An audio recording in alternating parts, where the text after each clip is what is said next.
Good evening, everybody. Again, I'm Craige Hardel, and I'm a certified mindset and life optimization virtual coach. And for more than 2 years, I've been helping professionals and people generally who want to get to the next level in their lives throughout various domains, level up, and really reach their biggest goals. Most people struggle to really actualize who we truly want to become. And it's an internal struggle that we all face. And especially for that kind of individual who really wants to, who has a very large goal. For example, they want to compete at a major athletic event and they want to really transition from a job to entrepreneurship. Typically, they need help there. And that is where someone like me comes in. So, this evening, the title of my presentation is Reaching Your Next Level of Success. Now, for this presentation, I want us to establish a few things right off the bat. One, it is to, like I wrote, emotionally and logically remove any excuses for any one of you listening and watching, not to aim to become your best self. Most of us play small subconsciously, and even when we don't want to admit it, it's happening. And it really takes some introspection and analysis to not be that way. And I'm here to give you permission this evening. Secondly, to experience what your potential actually looks like and not just hear it and listen to someone babbling about. We are going to be doing some exercises, short to fit the length of this presentation, where that we will have some major insights, and that should provide a major shift for you. So I implore you to actually follow along. And these exercises and these tools and action steps will really empower you to examine your life further and take a deeper look at who you are, where you're going, and really what your next level looks like for you. Because all of us is unique, and what excites me passionately, deeply, may not resonate the same for you. And that is completely fine. And finally, it is to ensure that I actually add value. And this is not just some motivational mumbo jumbo. There are enough books on Amazon, there are enough courses, there are enough gurus that teach. And I don't think we need another one of them here. Okay? So, with all this said, let us begin. Now, I want to make something extremely clear that common sense isn't common. And before we get in, I want you to not underestimate the power of what is being presented here. Many of us know we have knowledge, but we don't do, we don't apply. And first of all, I want you to pay attention and have pen, paper, whatever it is that you use, or digitally, iPad, or whatever it is that you use to take some notes to actually follow through with what we're presenting. Next, I want you to actually take part in the exercises and do them. Some of them again may require more time, and this presentation we have a limit. However, after the presentation in your spare time, expanding them some more, and you should have a lot more insight there. Now, first question, and I want everybody, whether you're listening, watching that video, to really think about this deeply. Don't rush. What is your definition of success? Do not go to Wikipedia. Do not switch tabs. Do not try to wing it. What is your definition? Or better put, what definition resonates the most with you? Take some time and attempt to write that down. Now, now it doesn't have to be, it doesn't have to sound right. It doesn't have to be politically correct. The point is, we need to identify what deeply resonates with you because all the action steps that you've taken in the past, that is what has led you to where you are. And your definition really speaks to the actual beliefs that you've been holding in the past. Okay, so that is the first thing I want you to do. Next, I want you to ask yourself very honestly, are you on that path to reach the level of success that you define as an individual, personally, and as someone who has major roles in society? Maybe you're a parent, maybe you're a husband, maybe you're a business owner, maybe you're an employee, right? Are you anywhere near what is it that you want? And again, this is different for everybody. And I implore everyone listening and watching to be very honest. And what you will find is that you don't always like what comes up, and some of you may be doing great. That is fine. However, you will very quickly see opportunities for expansion and for an opportunities to really be more or do more that you may not have been consciously being paying attention to. Now, let's expand on that some more. What is success?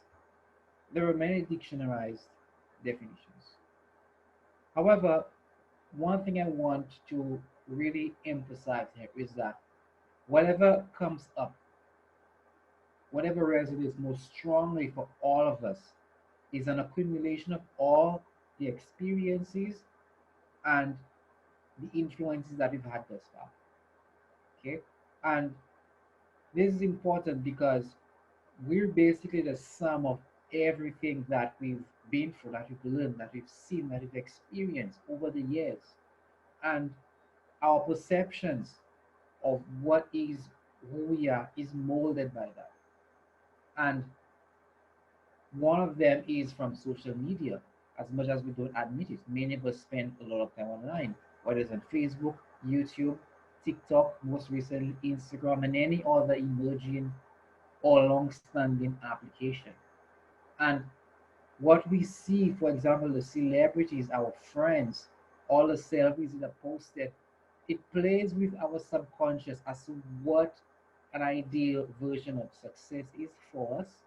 And while some of us may be like, so what? My point is, you've been influenced and you're not always conscious of that.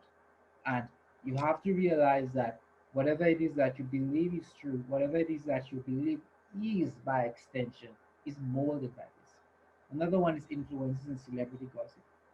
Many influencers now have the audience to sell products. You have many brand deals who pitch them, and then large sums of money gets exchanged. My point here is that they have a lot of power, and the mere fact that you follow them, you know them so well, and you really take their opinions as gospel in the things that you do most of the time speaks to a lot of this. Think of someone like Oprah on Amazon during the Christmas time, where she has her select items.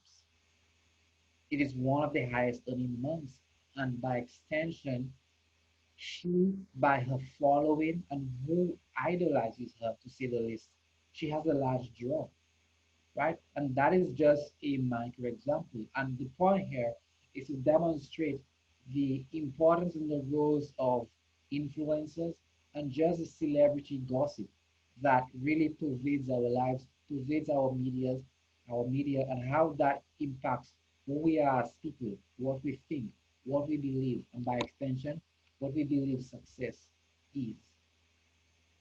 Thirdly, we have religious and cultural practice. We're all victims of our environment, the countries that we came from, the tribes that we belong to, the religions that we grew up in or we grew up around, and really our perception of the world and what will be next, what we're afraid of, is molded by that. So, here, what I really want to drill home is that it is not a matter of just what you think, it's who you are or who you have been. And a lot of what you think, a lot of what we think, isn't always our thoughts speaking. Think of a child who repeats advertisements that they see, but they don't quite understand what they mean. Now, us as adults, it is not that different because think of a political view that we heard someone famous speaking about that we repeat the next day, yet we barely have any context for it. Think of products that we buy, whether it's from Kim Kardashian or any of these other celebrities, that they may not be the most quality, but just by who recommends them, we purchase. So the influences are very subtle and they're very deep, and we all need to consider those when we attempt to even define success for us. Okay? Now, we all know that there are various realms that one could consider themselves successful. That's a given. And by extension, not everyone would really idolize a huge amount of wealth. The point is to get clear with as little influences as possible what that is for you. Many of us are not so happy also because we're following others, we're idolizing others, we're living someone else's lives, but we don't even realize this. And bringing attention to those influences and how we're being influenced really helps detach who we are from what is around us. Next, some interesting statistics I really want to bring forth to you, and they're on depression. Many people are depressed, and as you can see, in most countries around the world, and the healthline reports this, most people who have depression, most people who have depression never receive any treatment. And generally, a large world population, at least what is studied, is suffering from it. Now, there are many causes of depression, but what we will drill down to more succinctly is that many people are unhappy. They're unhappy with their lives, they're unhappy with what they've made of it, they're unhappy with many situations that occur, they're unhappy with really their circumstances. And the lesson here is that many people really are living subpar lives. And that is because at some point in their lives, what they wanted and what they really made themselves to be, those did not match. And we have to be aware of them. So it is a growing epidemic. And also in the US, most adults who've actually reported their depression or those who've actually been diagnosed really do not, most of them really do not, one, they didn't know that in the past, and many of them have actually suffered through anxiety. I know we have a stat here that says, that more or less encapsulates this, but really the point is the problem is very bad. And we have to realize with our increased pharmaceutical use and with our increased really reliance on meds, how much of an effect mentally that stress, unhappiness, lack of fulfillment, economic stress is related have on us, and how much of that malaise really is brought upon us. Now, the next question goes like this. If so many people are depressed, if so many people are unhappy, if so many people really are not living their best lives, or what they envisage living, becoming, rising up to as a child, what's the problem? And barring any socio-economic problems, barring any problems where human rights issues are prevalent, most of it most of it is informal. And one of them, one of the biggest ones is environment. Many people have others around them who don't believe in the levels that they want to reach. And while that's fine, in that you cannot control what others believe and you cannot control people, really, it affects individuals a lot. Look at kids who grow up, who have teachers who really were not very confident in their prospects. Look at many kids who had lots of sporting potential, but they never did anything with it. Look at many professionals who really had so much potential and they just fell by the wayside. So most people, a lot of people really never really get to the levels that they want to go because of this judgment from others, because of this negativity that's around them, because of they internalizing in many different forms others telling them that they cannot do it. They cannot be more than they are right now. They cannot be more than their current families have. They cannot earn more than their families on average earn. And that stops most people. That is where many limiting beliefs start. And that is something that's very, very unfortunate. And as I read these, as you listen to me enumerate, I want you to really take some time and focus on you and see where potentially that may be the case for you right now. And secondly, we have self pity. Most people, we all tell ourselves stories. And really, people who have a victim mentality typically tell themselves on repeat very negative stories or find ways to justify poor decision making or a bad current situation that they're directly responsible for. And this is something that we have to be conscious of. And also, this is something that we really need to ensure that we don't let affect us because others around you will see that in someone else and you will be tempted to adopt the same mentality as well. Next, we have self-doubt. And this one really speaks to limited beliefs and speaks to really the inability to move towards what you really want. You have more voices in your head. And as I speak, I'm trying to speak in a very simplistic tone on purpose because I really want to speak to the hearts of you, the one listening, the one watching. Most people who struggle with self doubt have a low self image and they really do not see themselves being where they really want to go, yet they want to get there. So clearly, there is a mismatch between desire and actual result.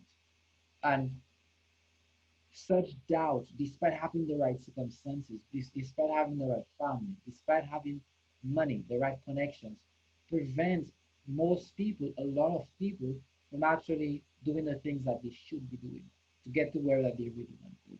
On the other hand, those who have less, because of the stories that they've been telling themselves, they use that lack, whether it's them personally or the environment, to justify not going after their larger goals. And they end up playing safe, they end up staying small. So that's another factor here. And lastly, here, the other one really is that most people they're afraid to do something first. They're afraid to be the pioneers who have the great ideas, who really take action and be that individual who sets the trend. No one wants to set the trend. No one wants to fail. No one wants to put the idea out there and risk it not working as well as it should. Now, that might sound overly simplistic, but really it comes from a lack of self-esteem in that they don't believe that they are unique, they have something unique to share, they have something unique to present to the world.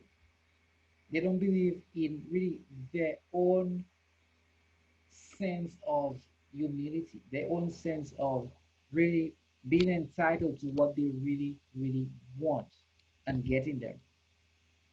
So these are just some of the factors that really sabotage many individuals. And personally, those around you, you have to really ensure that you look out for those. And you really look out for those more important in yourself and how and what you could do to mitigate those. Now, a couple others, shame. Many of us have many repressed issues, especially from childhood, where there were various people in our lives who really did not support us. And their negative speech, their negative conditioning really damaged us. It damaged our self confidence, it damaged our self worth. And many times with therapy, you could actually go back and resolve those. But the hardest ones to resolve are those that you never knew that you had, right? And really, these are some of the hardest blockages to remove. And it is one that you really have to pay attention to. And we all have things that we've done that we're not proud of. We all have made mistakes. We all have done things that were not, I mean, I would say not so ethical, right? But life goes on and you're here, so you have to take a chance. And mentally, you have to let go of any guilt, any shame, any negative self-image from a situation in the past to allow you to become the person that you truly want to be. Past conflicts. Many of us have many open loops and many bad relationships that we never gain closure from. Whether it was from our parents, we never had a good relationship with maybe your father or your mother, and maybe they passed.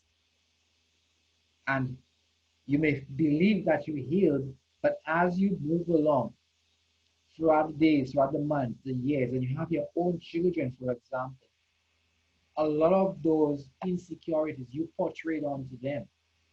And yes, you're in a position of authority, especially with your kids, or especially with your new responsibility. Maybe you own a business, but this past situation that you've actually forgotten is still tugging at you in ways that you don't even realize or understand.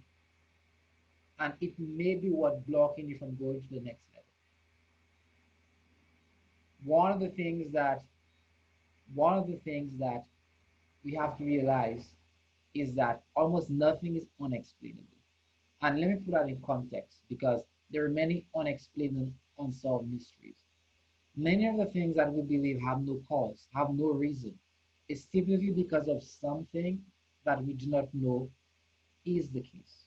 And with regards to beliefs, with regards to reaching our full potential, with regards to really finding out and making the changes required to become the people that we truly are excited about, these things hold us back. And the fact that, to tie into the final one, the fact that we believe our situation is so unique, we believe our problems are so special, we believe that, you know, there is none like us. In one sense, we're unique, but someone hasn't answered this problem before. Someone hasn't gone through what we've gone through. And we use that to justify about why our situation is so special, why our case is different. And that is simply not the case. Yes, like I said, we are unique. However, we have to ensure that we really look at our situation, look at what we're going through for what it actually is. And the ability to do that reflection is something that most people find difficult. It's something that most people find scary, to be honest, because it puts them on the spot. It makes them feel uncomfortable. It makes them feel like they're not worthy, like they failed, and that's uncomfortable. But really, these blocks have to be removed, and it's extremely important. I mean, you see people who have so much potential, people who really you can tell they haven't done it on a bigger stage, They haven't really done it for all to see, but you know they have it in them. A lot of times, it's because they're holding on to some story about why they couldn't, they wouldn't, they shouldn't, and it's very sad. So, personally, you need to really ensure that you're aware of all of those and you write them down first of all. And you look at them without hiding, without delusion, for what they actually are. Now, let's look at some people who I don't want to say have beat the odds because many people have, but many people who have gone on to really achieve what others deemed was impossible before. And one of them is, as we know, Usain Bolt, Jamaican athlete. And previously, he broke the world record in 9.15 seconds. Previously, many scientists said it was impossible for someone to do that.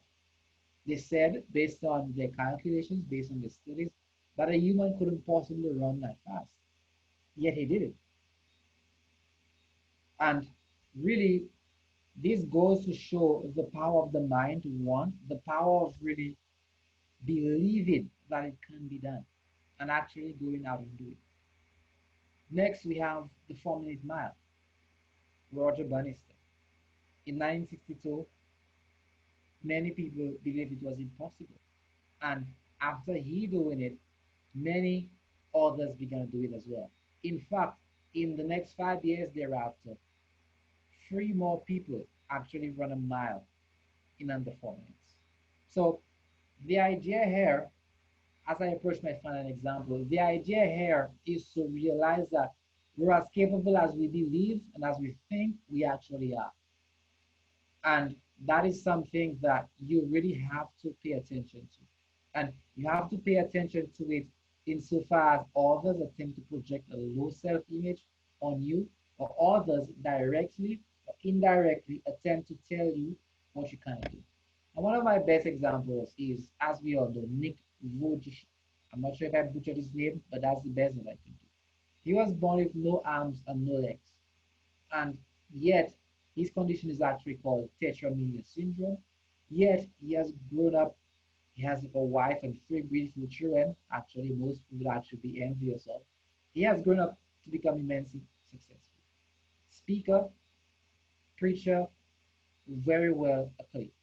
And I purposely chose these examples to show that really the limiter, despite potential limitations based on where you live, these are nowhere to the degree that we limit ourselves.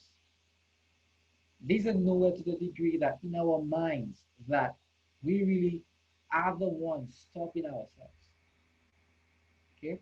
Whether it's you want that next promotion, whether you want to start this next business, someone has done it before. We're about to jump into some specifics very soon. How? Someone has had to do it despite working a full-time job before. How did they do it? So really, the problem is us. And unless we choose to view it that way, nothing will happen. Because most people subconsciously blame another entity. We blame the government. We blame Trump, not to be political. I'm not in the US, so I'm not taking sides there. We blame the economy. However, the catalyst of all those is actually someone. And the catalyst, more importantly, of what you really want to do is you. Now, I know this sounds general. I know this sounds not necessarily flowery, but I know this sounds a little maybe vague. But think of it this way. Let's say you grew up in a poor neighborhood and really your family had low prospects. Maybe your family even passed sadly when you were younger.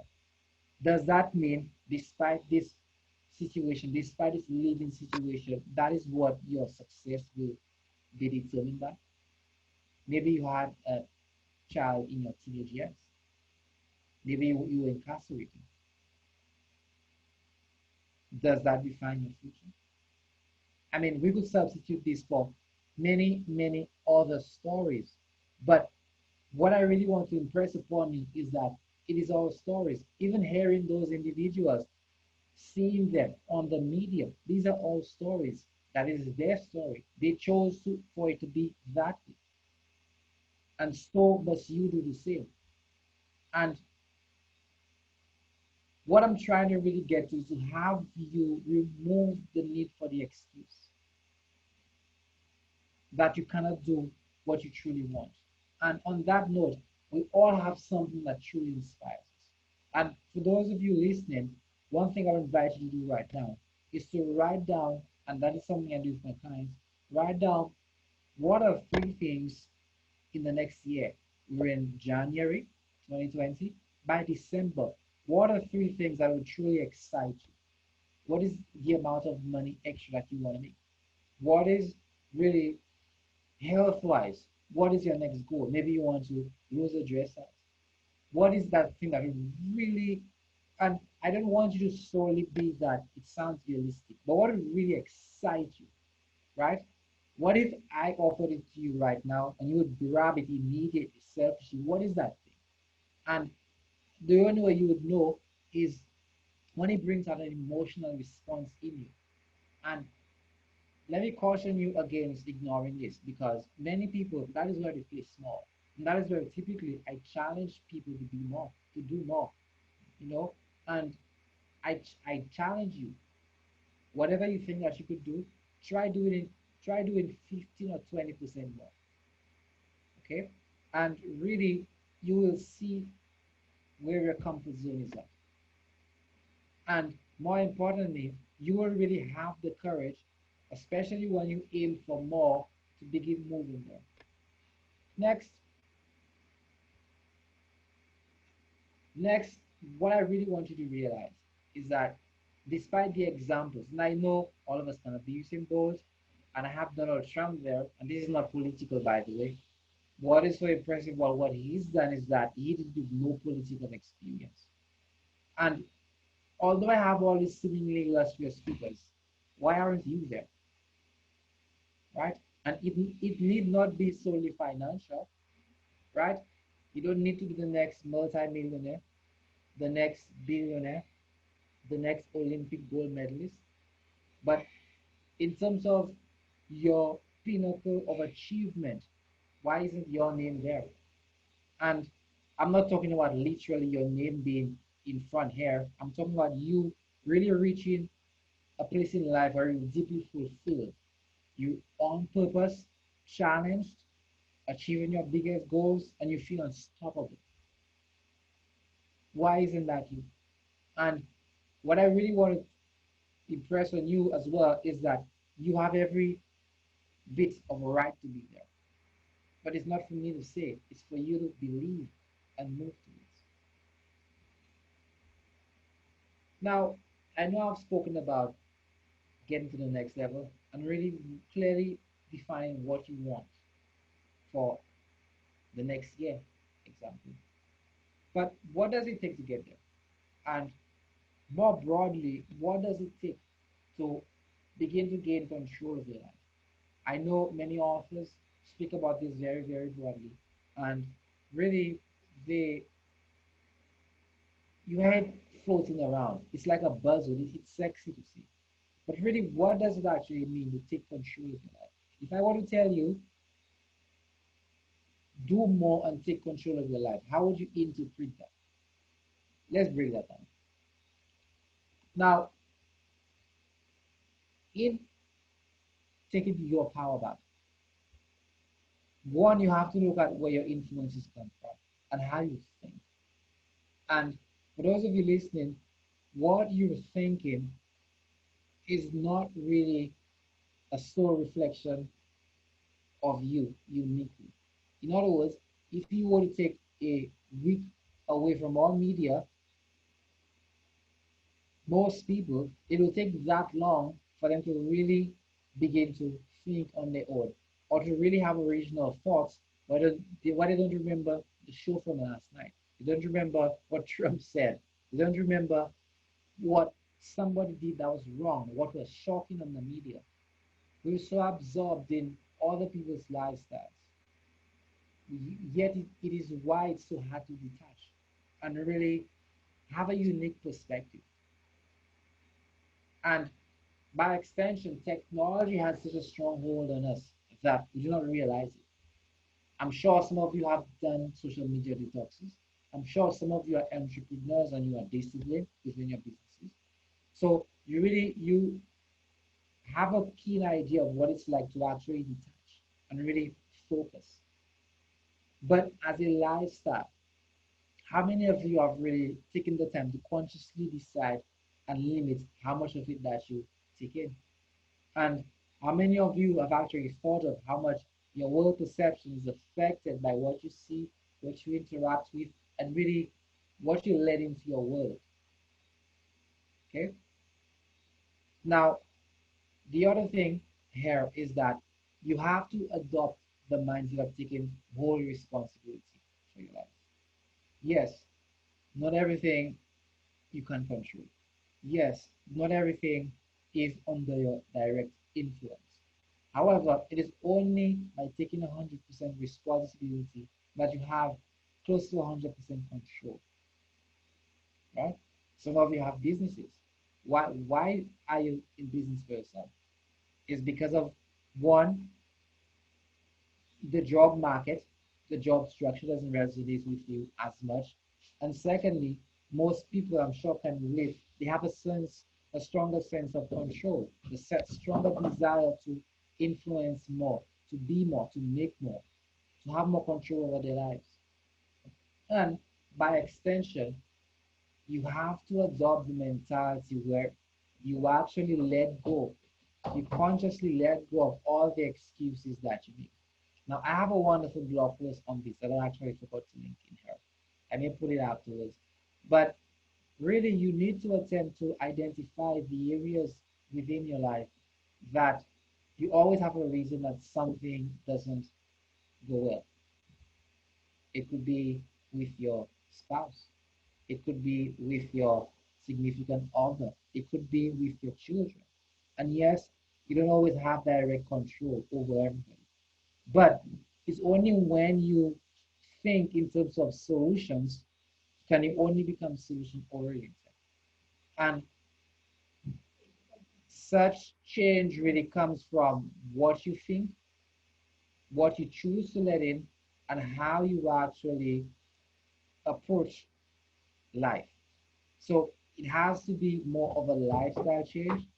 And that is where you need to ensure that you have this mentality across all areas of your actual living. Now, the other point here is that you need to control your what you consume, not just your environment, like I mentioned in the first point, but what you really take in, your diet, and really how various things you consume affect you. Let me be more specific. So one, I mentioned your diet. Secondly, the water that you drink. I could spend hours going on nutritionally how fluoride and how chlorine affects you, but many of you already know this. But you need to realize that it is the accumulation of many habits that put you in your current circumstance. And water is just a slight example. You need to really look at your environment digitally as well. And not only you need to look at what you consume, or you need to look at what is fed at you as well. And it is very important that you really be conscious of it. Okay, very, very important. Now let me move a little faster. Another angle of this is humility. And I know the way I speak, it seems like you have to be so perfect. I could tell you to serve those that helped, the best in the world are not always perfect. The best in the world have bad days. And you have to realize that it's okay to have a bad day as well. You're human. And in as much as we seek to improve, in as much as within a mastermind like this, we strive to take our lives, our businesses to the next level, you have to ensure that you cut yourself some slack and you're not always too hard on yourself. and you allow yourself to bounce back when things don't go as well. That compassion will really be what allows you to take yourself. It will really be sorry what allows you take yourself throughout the ups and downs as you do something new, as you learn a new habit, as you start a new venture, as you make a major transition in your life. Now, when you look at many successful people, one thing you would realize is that they have a certain sense of rebellion in them. And not that I'm asking you to be rebellious, but you must find within you to have the courage to actually go after what you want. And it is easier said than done. But really, you have to really look at what you want, look at the world, look at the things that you deeply desire as problems to solve. And you have to be solution oriented in that you're constantly asking and constantly seeking ways to get there. And again, we all have unique stories, we all have unique circumstances why we cannot get what we want. And and really we really want to push for that. And for me, the lesson here is that it's all about perspective because someone has done it before you. Someone has done some variant of what you're trying to do. And really, and really, and really, we're really just another speck of dust flying around, you know? And I hate to sound like, I hate to sound pessimistic, but we have to realize that we're not as special as we believe we are. And bringing that guard down allows us to really seek answers, seek others who have done it. And that in itself empowers us. Now, fear. We all feel scared. We all feel this angst to really go after what we want. We all feel this discomfort that swells up in us to really do the things that we know that we should do. And that feeling is normal. However, there are times you really have to work through it. Brian Tracy says that the best in the world do what they have to do when they have to do it, whether they feel like it or not. Of course, that is the hallmark of the discipline. And one another thing I want to point here is that fear is not always bad. I mean, on a more primordial level, we need fear to stay alive. Fear keeps us alive. Fear keeps us safe. However, we need to learn how to consciously distinguish this rational fear, this deep fear that we have, and also the goals that we have. Because as we become more civilized, many of these deep primordial fears that we have, we internally attempt to replicate them in the world that we live in. Now, to be more specific, sure, there is lots of crime around. However, most of us don't walk around fearing that we'll be killed. And the bad thing about this is that we subconsciously project those fears onto our desires, onto our successes as well. And you need to ensure that you have various tools, techniques, strategies, or just sheer willpower to move through major obstacles when they come, because they will. And basically, what I'm saying is that despite not always feeling like it, despite it not always feeling right, you have to ensure that your activities retrain your subconscious to really be, to really do, first of all, what is it that is required to get you close, and really to really become that person. And really, the core trick here is that it is not about what we do, it's about what we are becoming. And that is why certain habits have such a strong on us. There's a quote that goes that there's a quote that goes like this: the chains of habit are too strong to be felt until they're too weak to be broken. And these habits are what really programs us subconsciously. Our subconscious urges are way more powerful than any tip strategy that you could consciously put into action. Even on this call, as we're about to go through some particular exercises, unless you're willing to put in the time to really change how you internalize your growth, how you internalize change, until you take the time to really understand that one, it will take time, it will take effort. Yes, there are certain techniques that will get you there quicker, but unless you personally change, unless you personally commit to being a different person, permanent change will never happen. Remember that. So before I go into specific action steps, I want to really preface this with the fact that no one tip, technique, or strategy really will perfectly work for you. And it won't work. It's like the extra 10%. But the extra 70%, like this iceberg demonstrates, is really the person that you're becoming, the new habits that you're forming willfully, and you sustaining this. Now, one thing that I've found to really help others, and especially those who are not proponents of meditation, is using to build willpower. Now, as we know, our willpower throughout the day, throughout a normal day, is finite, and basically, we're not as enthused to tackle the most difficult tasks throughout the day. Some of us are morning people, we're night people, we're more energetic towards those times. So generally, our willpower will be higher at those particular times. Now, what meditation does, and it's very simple, really, is done consistently. It helps train this discipline muscle because you have to control your thinking. Of course, there are many different kinds of meditation, but you're still focused.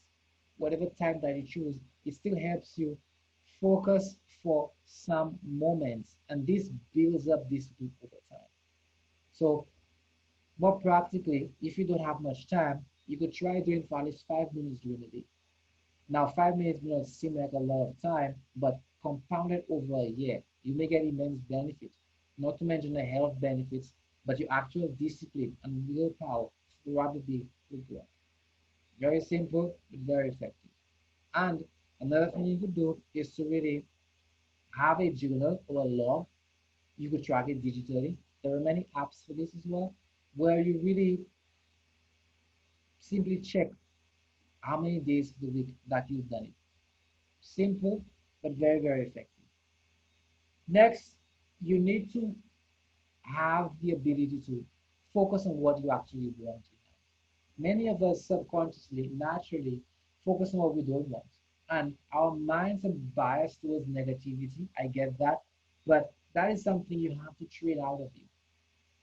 That is something you have to really ensure that you don't let it at you because it will. And especially in a negative environment, people, it will be even more insidious.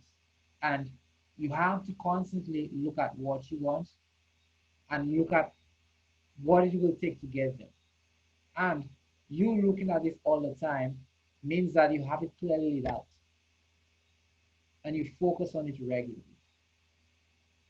Again, your inner world, like Bob Proctor says, is most typically a reflection of your outer world. And it might not sound logical, but really, our actions, our thoughts, what we have, one manifests the other. And I don't mean to sound rude, that's not really the direction I'm taking it.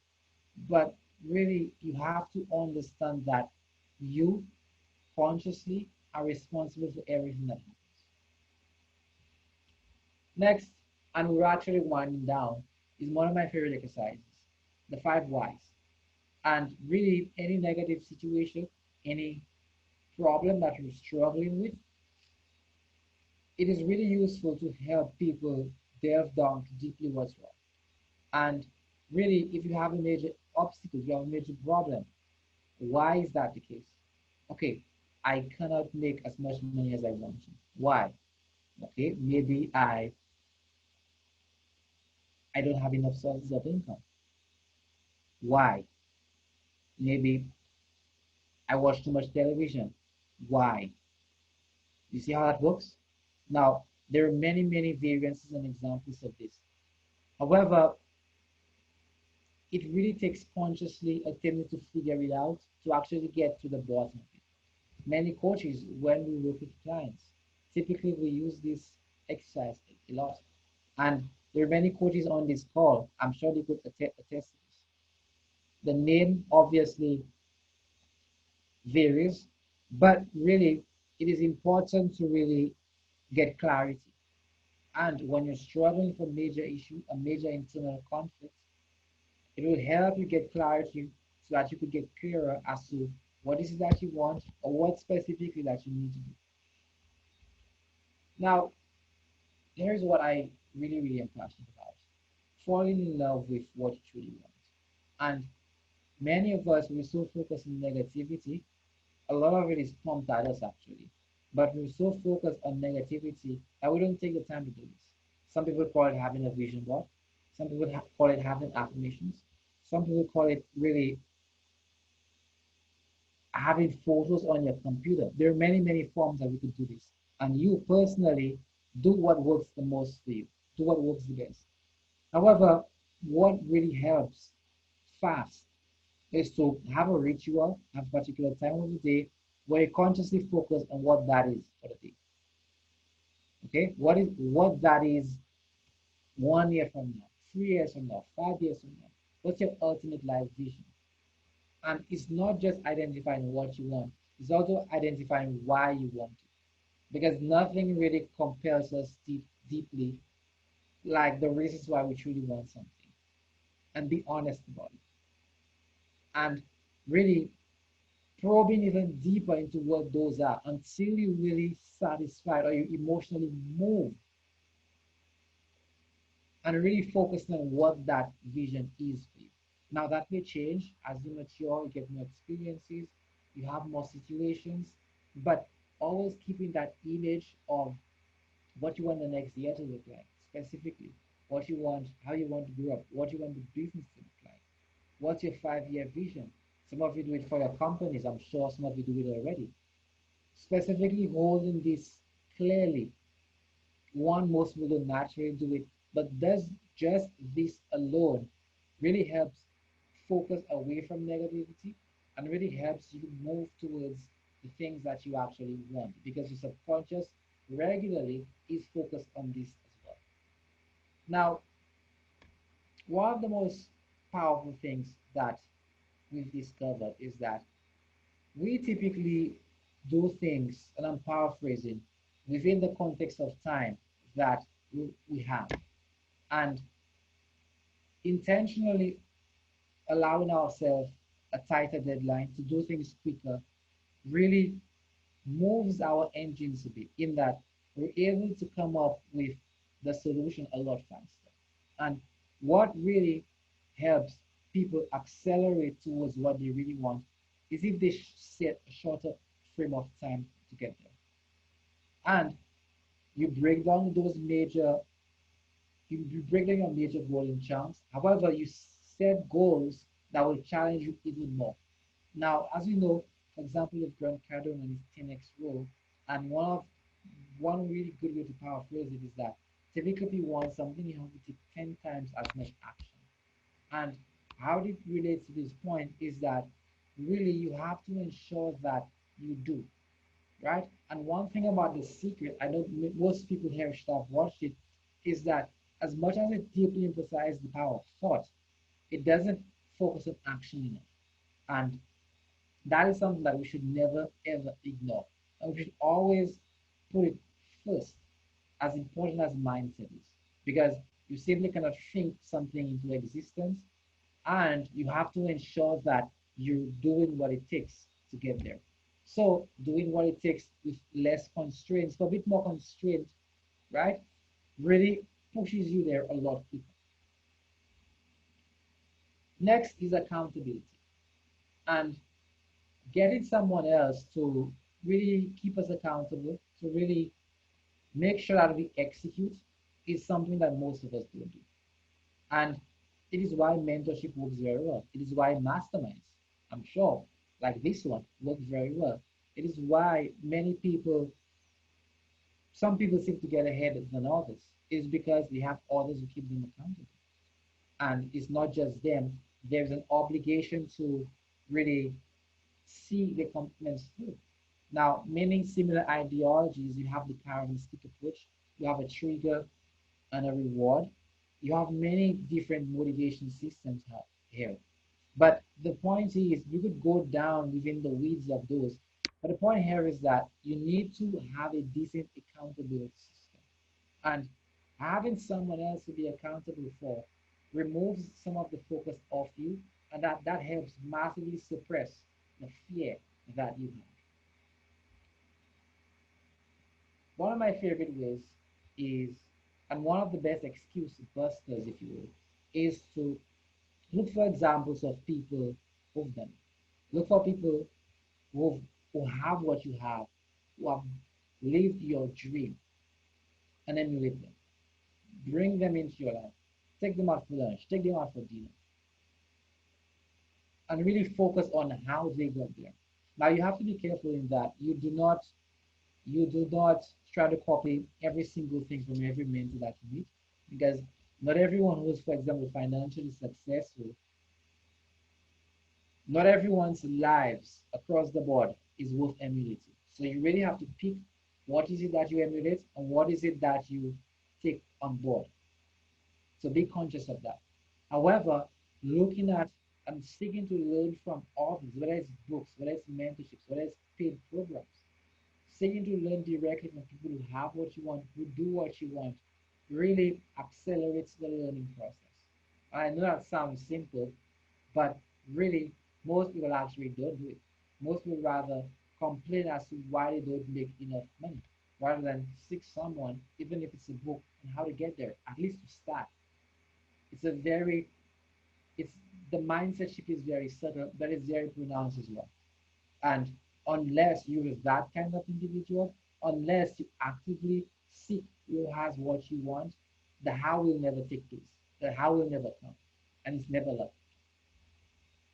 Now, in closing, what I really want you to come away from, away with in this presentation, is that you really need to ensure that you have the fortitude to take back the power. Okay? Stop blaming external circumstances. Yes, there are things that we cannot control. I acknowledge that. However, you have to understand what your own power is. You have to not suppress your deepest desires and your will to get there. You have to not let circumstances and people really stifle who you could become. And you have to not to be afraid of who you can become. Only then will the action come. Next, you have to challenge your comfort zone. You have to be willing to do it regularly. There are many different exercises that we could use to do that. However, really, it's daily doing something small. Meditation, for example, could be how you begin. And really, the more that you get comfortable with, the more that you find that you're capable of executing it. And lastly, as a wrapping up, you have to commit to becoming the best version of you. And by committing, I mean taking action in that it is what you solely focused on and it's what you will become no matter what. Okay? It's not about if, it's about how and when. Again, your mindset has to shift a bit. And really, I really want you to be willing to examine what that person is. And again, that individual is unique for all of us, but be willing to find out and be willing to try. Because only then will the how be relevant. Only then will the courses, will the mentorship actually work. If you actually don't want to do it, you don't believe that you can, you're not willing to try, no amount of training that I give you in my courses or in this presentation, all the other members on this panel here, no amount of it will stick. Okay? So again, I'm thankful for the opportunity to present here on this panel and to all the listeners who will go through this. Again, if you want to learn about me, you could actually book a 30-minute consultation here. For those of you who are listening, it's craigehardel.com/breakthrough session. Again, I have a free gift for members. You go to craigehardel.com/solve.